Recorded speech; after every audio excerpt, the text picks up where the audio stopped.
اسلامی جمہوریہ پاکستان کی تاریخ میں پہلی مرتبہ ایک حافظ قرآن جنرل کو فوجی سربراہ بننے کا اعزاز حاصل ہو گیا ہے۔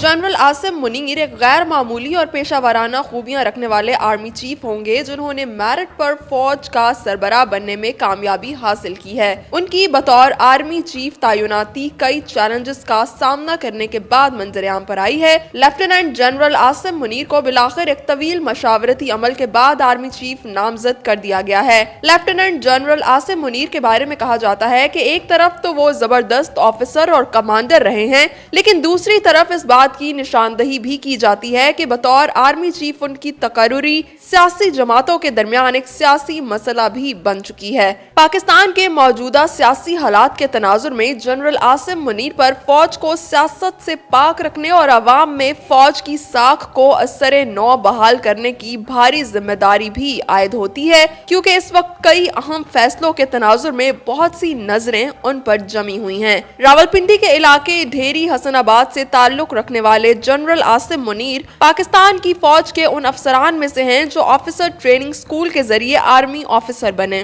ان کا تعلق منگلا کے 17ویں OTS کورس سے ہے۔ عام طور پر آرمی چیف لانگ کورس سے آنے والے جنرل بنتے ہیں، مگر general Asim Munir long course سے نہیں بلکہ OTS سے آئے ہیں۔ آپ کو بتاتے چلیں کہ لانگ کورس سے مراد پاکستان ملٹری اکیڈمی کاکول میں منعقد ہونے والے 2 سالہ کورس ہیں، جس سے تربیت پا کر پاکستانی فوج کے افسران فوج کا حصہ بنتے ہیں۔ یہ لانگ کورس ایبٹ آباد کی کاکول اکیڈمی میں ہوتا ہے۔ اس کے مقابلے پر ایک اور ادارہ OTS یا آفیسرز ٹریننگ سکول کہلاتا ہے، جو کہ پہلے کوہاٹ میں ہوا کرتا تھا، بعد میں اسے منگلا منتقل کر دیا گیا۔ یہ ادارہ پاکستانی فوج میں افسران کی کمی کو پورا کرنے کے لیے خصوصی طور پر بنایا گیا تھا۔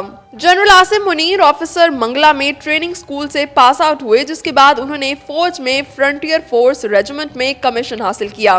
جنرل عاصم منیر کو فرنٹیئر فورس ریجیمنٹ کی 23ویں بٹالین میں کمیشن ملا تھا۔ وہ اپنی ترقی اور موجودہ تعیناتی سے قبل ایک 3 سٹار جنرل کے طور پر کوارٹر ماسٹر جنرل کے طور پر GHQ میں تعینات تھے۔ اس وقت کے کمانڈر 10 کور جنرل قمر جاوید باجوہ کے ماتحت بطور بریگیڈیئر شمالی علاقہ جات فورس کمانڈ کی۔ لیفٹیننٹ جنرل عاصم منیر کو 2017 کے اوائل میں DG ملٹری انٹیلیجنس تعینات کیا گیا۔ اکتوبر 2018 میں لیفٹیننٹ جنرل عاصم منیر کو ISI کا سربراہ بنا دیا گیا، تاہم 8 ماہ کی مختصر مدت کے بعد ان کی جگہ جنرل فیض حمید کو DG ISI مقرر کر دیا گیا۔ جنرل عاصم منیر بطور لیفٹیننٹ کرنل سعودی عرب میں بھی خدمات سر انجام دے چکے ہیں۔ بطور لیفٹیننٹ جنرل عاصم منیر 2 سال تک کور کمانڈر گجرانوالہ رہے، جس کے بعد وہ GHQ راولپنڈی میں بطور کوارٹر ماسٹر جنرل تعینات ہوئے۔ جنرل عاصم منیر وہ پہلے آرمی چیف ہوں گے جو کہ کوارٹر ماسٹر کے عہدے پر فائز رہے۔ فوجی اصطلاح میں کوارٹر ماسٹر وہ عہدہ ہے جو فوجیوں کو مختلف قسم کا ساز و سامان فراہم کرنے کا ذمہ دار ہوتا ہے۔ ان کے پاس ایسے پہلے آرمی چیف بننے کا اعزاز بھی ہے جو کہ ملٹری انٹیلیجنس اور ISI کے سربراہ رہ چکے ہیں اور اعزازی شمشیر یافتہ اور حافظ قرآن بھی ہیں۔